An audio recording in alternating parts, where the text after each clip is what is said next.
Bref rappel, pour ceux qui veulent plus en connaître avec moi, parce que je pense qu'il y a beaucoup de personnes qui me suivent depuis les 4 dernières semaines, simplement que je suis actuellement stagiaire postdoctoral en fin de compte à l'UQAM, qui est la faculté de médecine vétérinaire. J'ai complété un postdoctorat en système fourrager chez Lactanet et à l'Université McGill.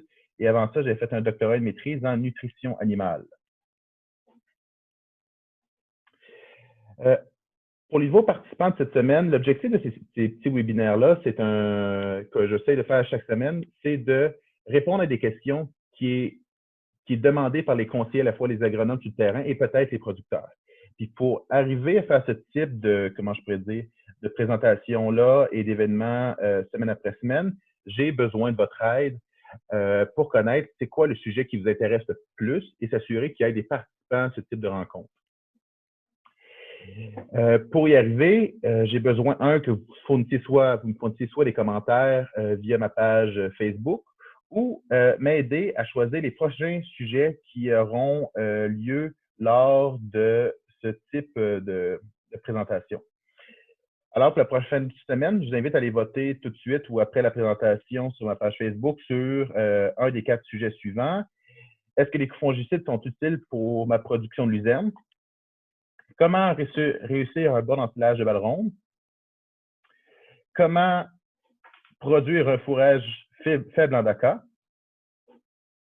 Ou quel outil utiliser pour connaître, pour savoir quand faire la première coupe? Le déroulement de la présentation d'aujourd'hui se passe assez simplement. Il y a 20 minutes de présentation que je vais faire. Par la suite, il y a 10 minutes d'échange qui va se produire entre les personnes qui sont sur place pour poser des questions, intervenir, donner leur point de vue ou complémenter ma présentation. C'est important de savoir que les systèmes fourragers, c'est un domaine qui est assez vaste. Ça va du sol jusqu'à l'alimentation des bovins laitiers, ce qui fait que je ne peux pas être un spécialiste. Je suis une très grande capacité à aller chercher de l'information. Alors, il se peut que j'oublie quelque chose ou que j'ai des détails que je n'ai pas bien précisés. Alors, ne soyez pas gênés pour m'appuyer avec vos connaissances et en faire le partager à l'ensemble des personnes sur place. Comment interagir? Jusqu'à maintenant, il va y avoir 10 minutes au micro lors de la période d'échange ou sur le chat pour les personnes qui ne veulent pas parler ou les micros ne fonctionnent mal ou simplement sur Facebook Live que je vais suivre à partir de mon téléphone.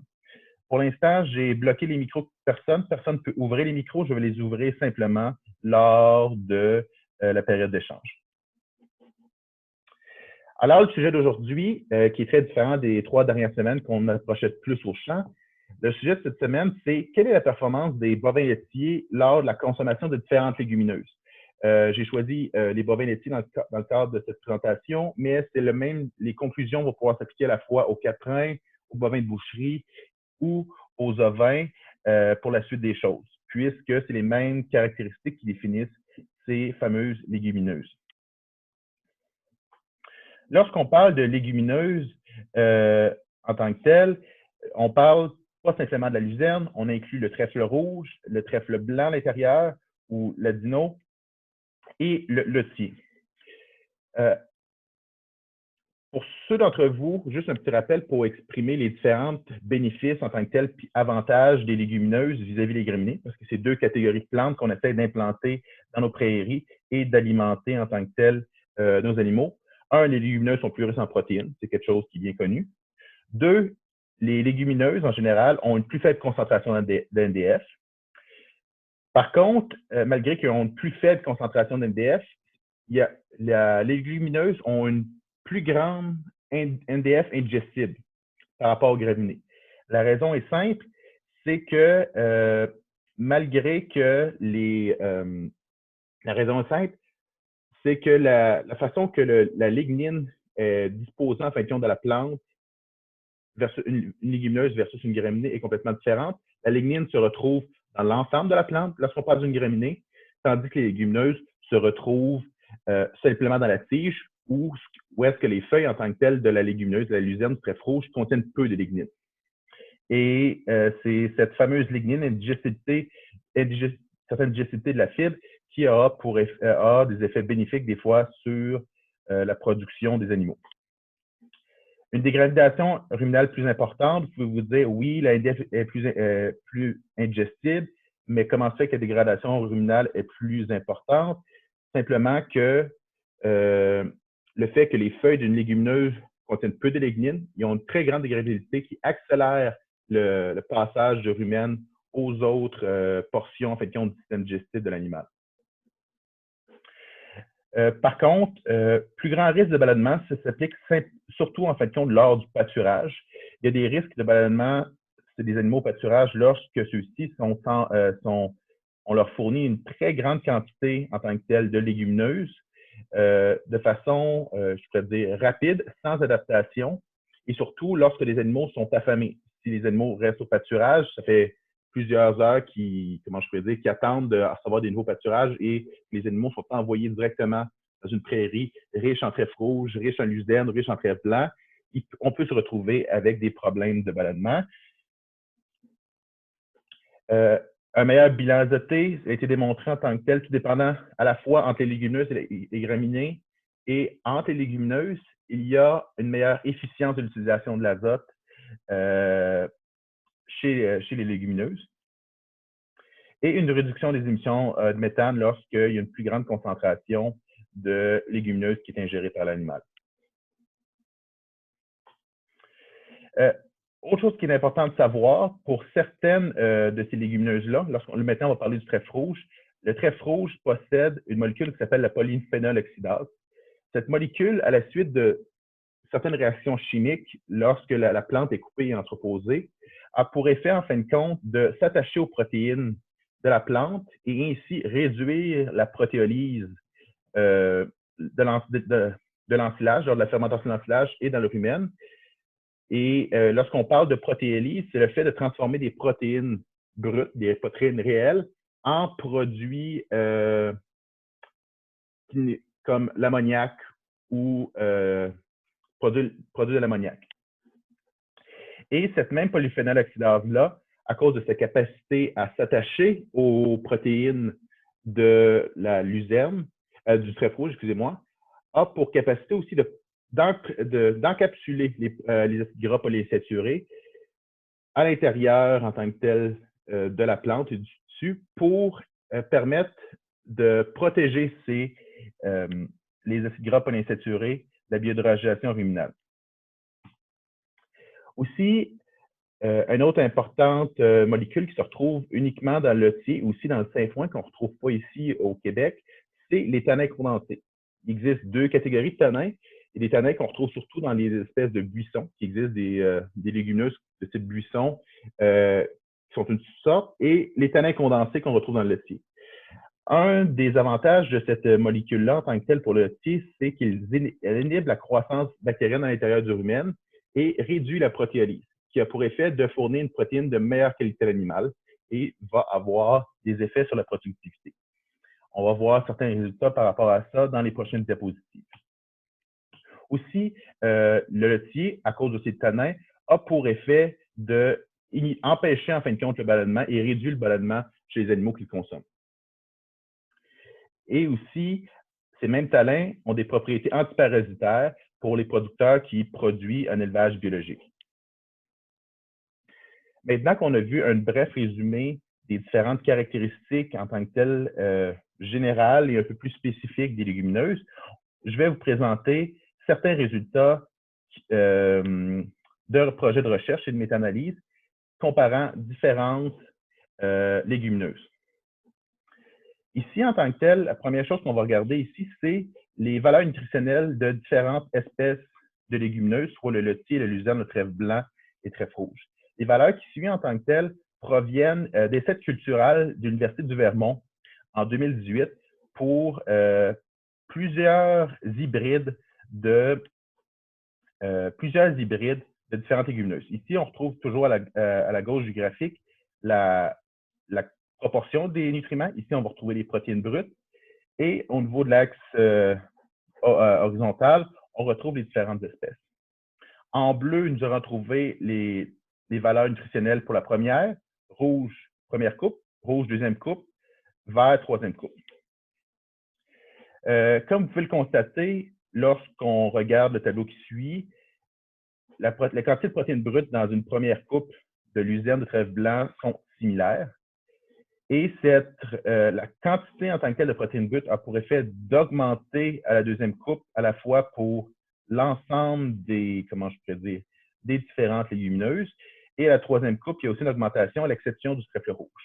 Qu'est-ce qui est important de noter ici, c'est que peu importe le type d'espèce de légumineuse, la concentration de protéines est relativement similaire par rapport aux autres mesures que je vais vous présenter prochainement. Et surtout, l'impact, des facteurs comme le moment de la coupe a une grande influence sur la concentration de protéines qu'on va retrouver dans ce type, dans les différentes légumineuses. Ici, on va retrouver la quantité de NDF dans les différentes légumineuses. Comme vous pouvez le constater, les légumineuses qui retrouvent avec le plus d'NDF à la première coupe sont la luzerne et le trèfle rouge, tandis que le laitier et le trèfle blanc se retrouvent avec une plus faible quantité de NDF. Cette même chose, à l'exception du trèfle blanc pour la deuxième coupe de ces essais-là, la luzerne et le trèfle rouge sont des plantes avec beaucoup d'NDF comparées au laitier et au trèfle blanc. Et cette conclusion s'applique toujours par la suite pour la troisième coupe. Qu'est-ce qui est important de retenir dans cette diapositive-là, c'est que le laitier et le trèfle blanc ont des plus faibles quantités de NDF par rapport à la luzerne et le trèfle rouge. Une des raisons pourquoi on trouve peu de NDF dans le trèfle blanc, je ne sais pas si vous avez déjà regardé du trèfle adino, c'est une plante avec une absence de tige principale qui s'élève et l'absence du branchement en tant que tel de chaque côté de la plante, ce qui explique la faible quantité de NDF.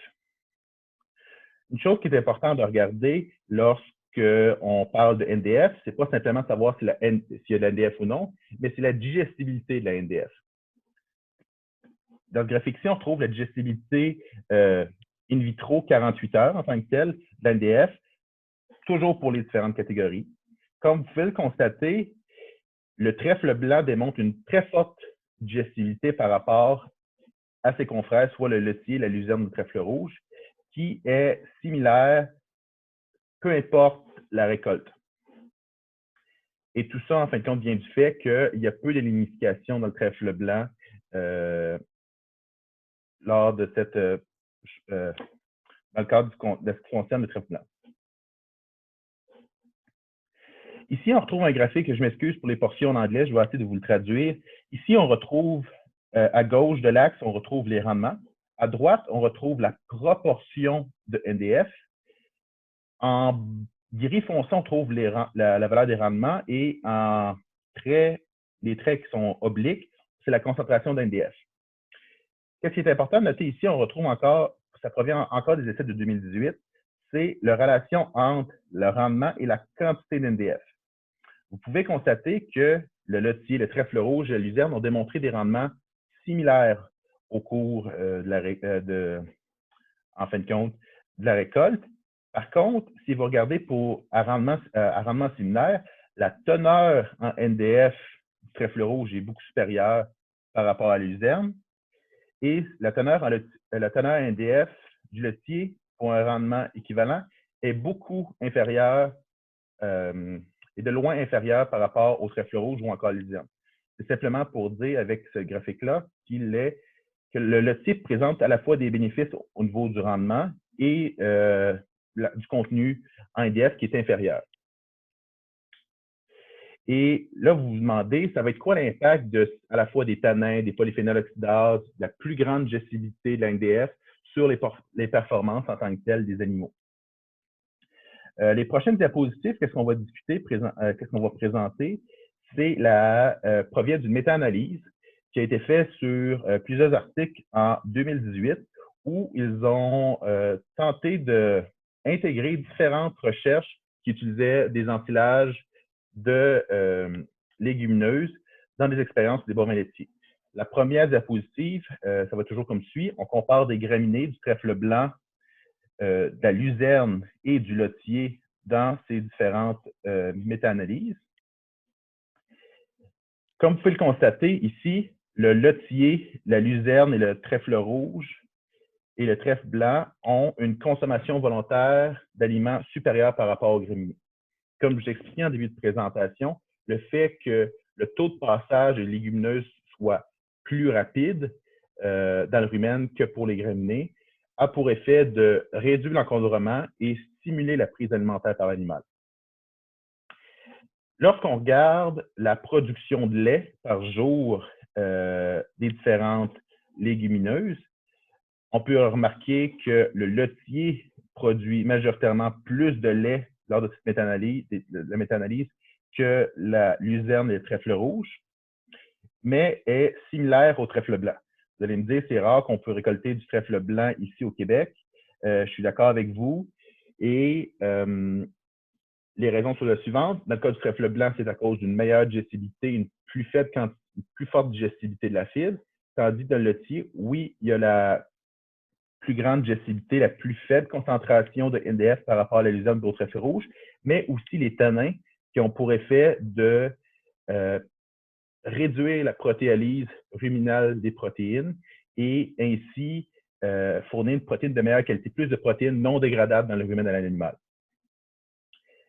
Lorsqu'on regarde ici la concentration de gras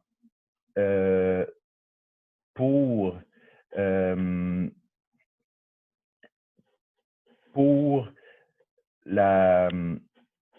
lors de cette expérience-là, on peut constater que la production de gras est supérieure pour les graminées versus le trèfle blanc et les trèfles rouges. Ici, on parle de proportion, on ne parle pas de production.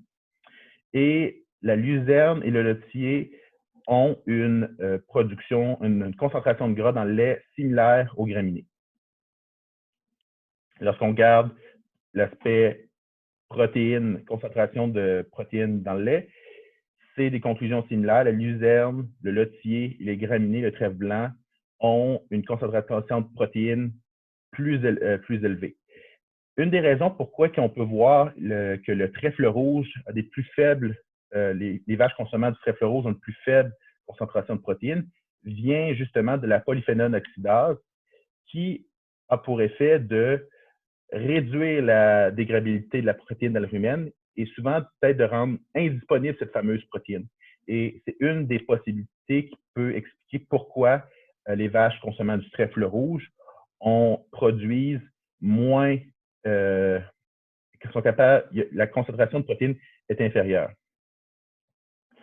Aussi, une autre chose qui est importante ici, on retrouve tout ce qui est l'aspect digestibilité de la matière organique. Lors de cette méta-analyse-là, on a pu conclure que la luzerne et le trèfle rouge étaient inférieurs aux graminées, au trèfle blanc lorsqu'on parle de digestibilité de la matière organique. Ici, on ne parle pas de digestibilité de la NDF. Une autre expérience qui est intéressante, ici on retrouve, c'est un essai qui a été fait en 2016 ou en 2014, où on a tenté d'évaluer l'impact de différentes concentrations en tanins dans le laitier. Comme vous avez pu voir dans les présentes présentations, les tanins permettent, l'utilisation de laitier démontrait une plus forte prise alimentaire, démontrait une plus forte production laitière. Et là, dans cette expérience qu'on va voir, on a essayé de comparer la luzerne, le trèfle rouge, à différentes variétés de laitier avec FT, c'est pour faible concentration de tanin, NT, c'est pour une concentration de tanin normale et HT, c'est pour une concentration en tanin plus élevée. Et comme vous pouvez le constater, plus que la concentration en tanin est élevée, plus que la production laitière augmente. C'est la même chose ici qu'on retrouve pour la production de gras journalier, où est-ce que les plantes, le laitier, les laitiers, en fin de compte, étaient supérieurs en tant que tel au trèfle rouge, mais pas nécessairement en tant que tel. Le laitier normal et le laitier à haute quantité étaient supérieurs à la luzerne.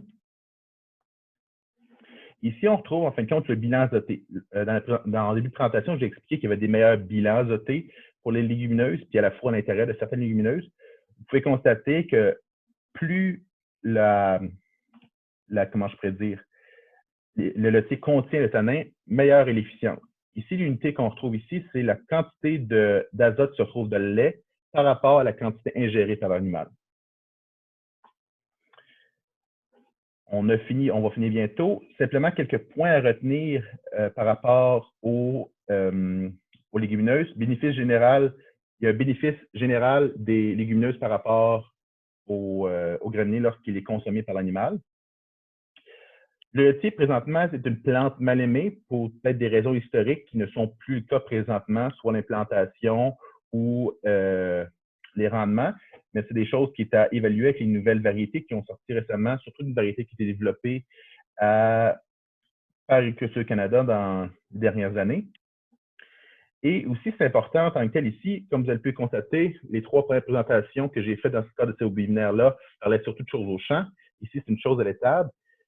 Et je vous recommande grandement, pour les tout dépendants, c'est quoi votre type de profession actuellement, c'est de voir la possibilité de mettre en place des rencontres multidisciplinaires entre les agronomes qui se retrouvent au champ et à l'étable pour s'assurer que s'il y a des modifications à faire lors du choix des légumineuses, qu'ils soient faites pour à la fois s'assurer que le champ est capable de les produire et que ça va répondre à un besoin de l'animal.